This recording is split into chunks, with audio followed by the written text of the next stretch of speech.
Hello, welcome back. Hope you're all well. I have finally got the gearbox for the Citroën Berlingo back from the gearbox specialist. Fully rebuilt, all new bearings, all new seals, all the gear set has been checked over and given the all clear. So we got this gearbox just in time. So got a few things to do before we can put the gearbox back in the car. We need to change the sleeve for the release bearing, put a little bit of grease on there as well, get the release bearing in and the clutch fork back installed, and then we can refit it back to the van. Okay, here we are. First off, I've just had a proper look at this gearbox. I've just got it out of the car and I've just realised that the gearbox specialists have already replaced this sleeve that the release bearing runs on. I didn't realise that was part of the rebuild. I thought that would come under consumables, you know what I mean. So I expected to have to change this myself. They've already changed that is brand new.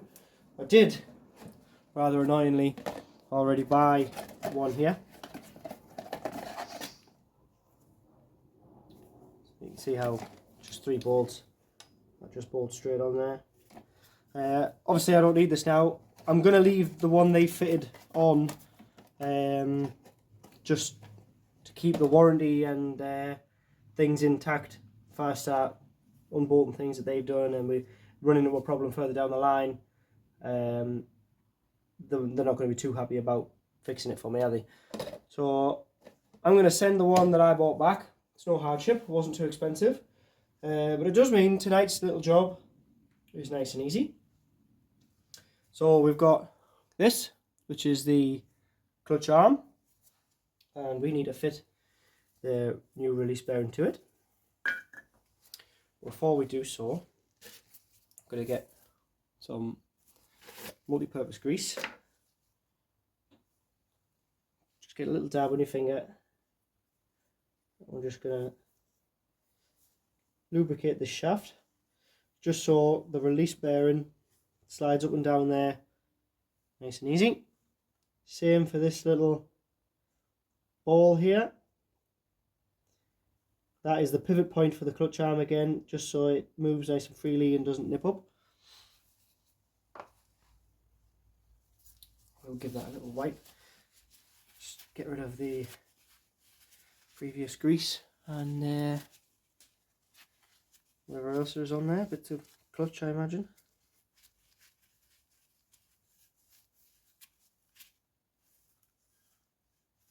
It's not too bad.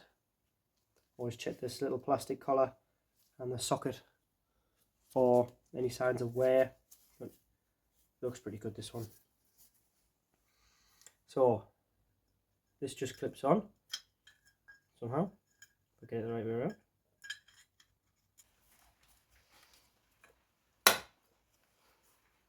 So there we go. Now with that on, you can see that release bearing moves nice and freely up and down that shaft. Just clips on quite loose.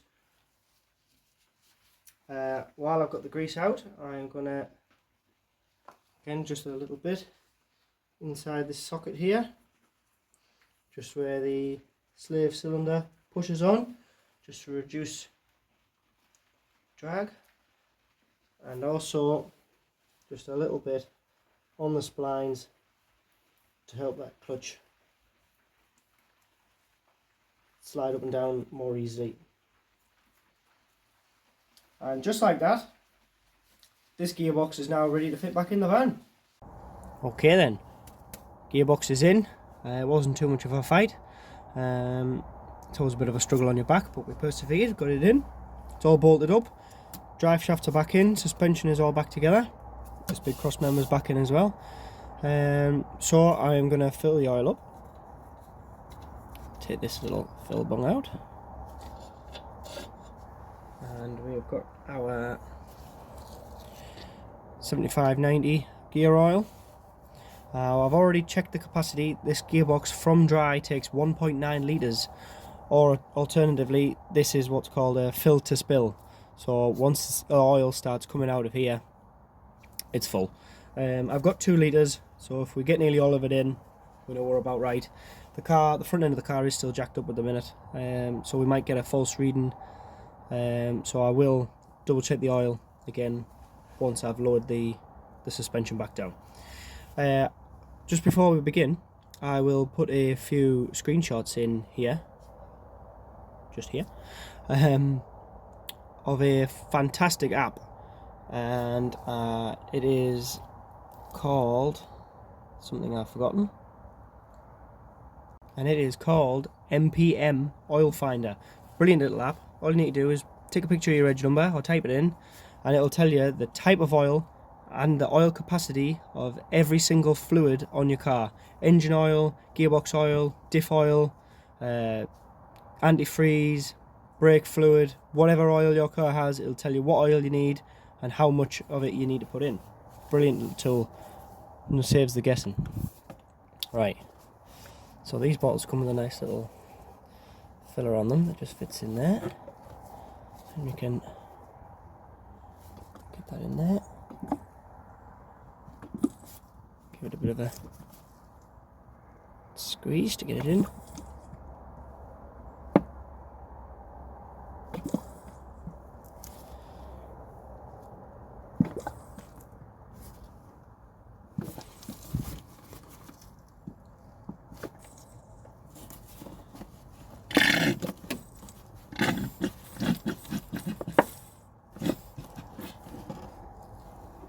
That's one in.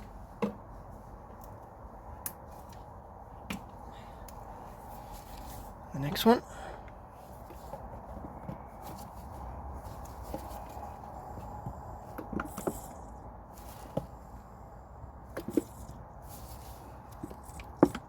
You can get tools to help you with this process, but for this, it's not actually too difficult.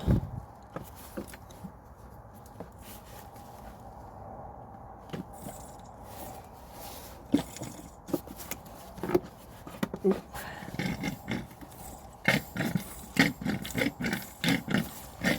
Right, so that's the 2 litres in. I'm going to lose a bit, so the level should be about bang on by the time we're right.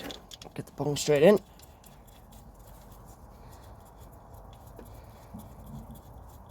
We've lost a little bit, but that's to be expected. Now I will get the tool, tighten it up. 19mm socket.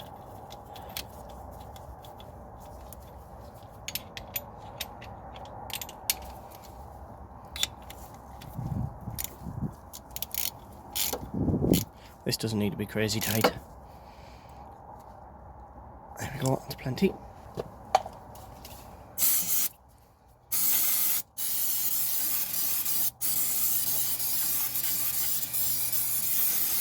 Clean off. And there we have it. That is the gearbox oil filled back up. So now I've got the slave cylinder to put on, and then everything back on the top. So there's a bit of wiring, diesel filter to clip back in, air box, battery box, things like that. So let's carry on. Okay then. At the minute I am just about to fit this stud, which goes under here to hold this piece of wiring loom up.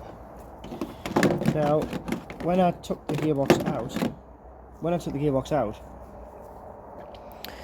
this stud didn't actually have a nut on it, and the little bracket that the wiring loom sits on was actually inside the bell housing, which obviously isn't any good. It wasn't going to go anywhere, but that's not the proper way of doing it, is it?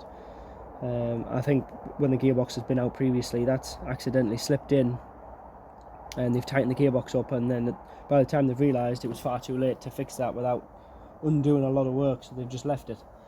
But we're not going to do that. I've made sure that the bracket is not inside the bell housing.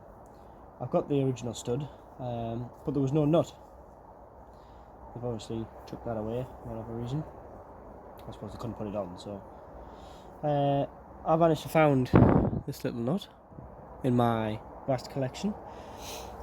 When you've been doing this as long as I have, you collect nuts and bolts and hose clips and bits of pipe and all kinds of random things that you just can't help but keep hold of.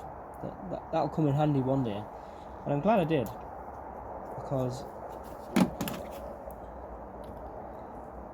that nut looks absolutely perfect on there. Anyway, let's get it back in the hole, if I can get the light in a good place.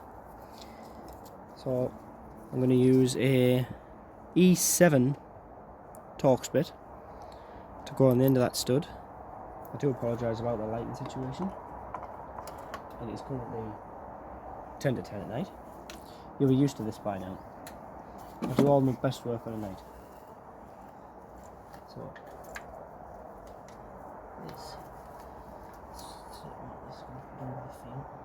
Right, I'll just pop the camera in so you can see where that was. You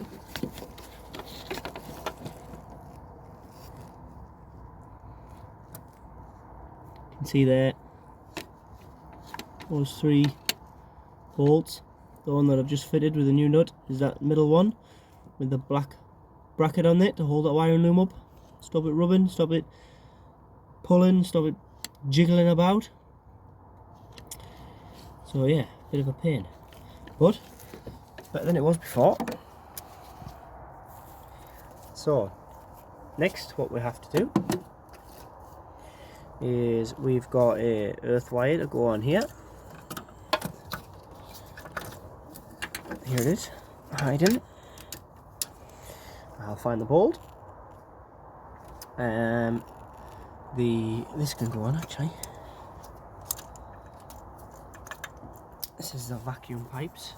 I disconnected it from here, and I've also disconnected it from the bottom of the servo, just in there.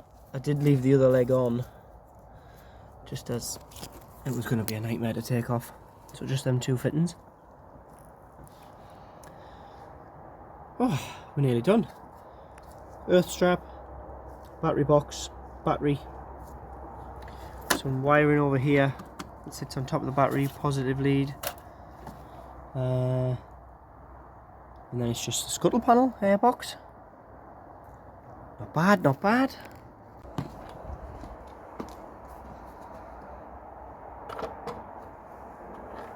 Okay, battery tray next.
goes.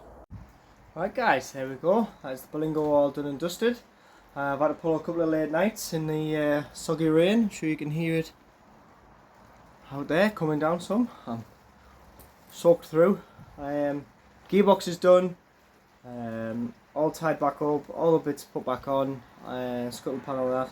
Fortunately I couldn't get much footage of that final section just because of the sheer amount of rain that was coming down here. I was just trying to get it done as fast as I can. No dramas putting it back together. Been for a quick test drive. All well and good, no horrible noises. Call that a win. Catch you on the next one. Thank you. Don't forget to like, subscribe, share the videos if you enjoyed them. Plan to have some better content coming in the next week or so. So yeah, please do stick around. Thanks for joining me.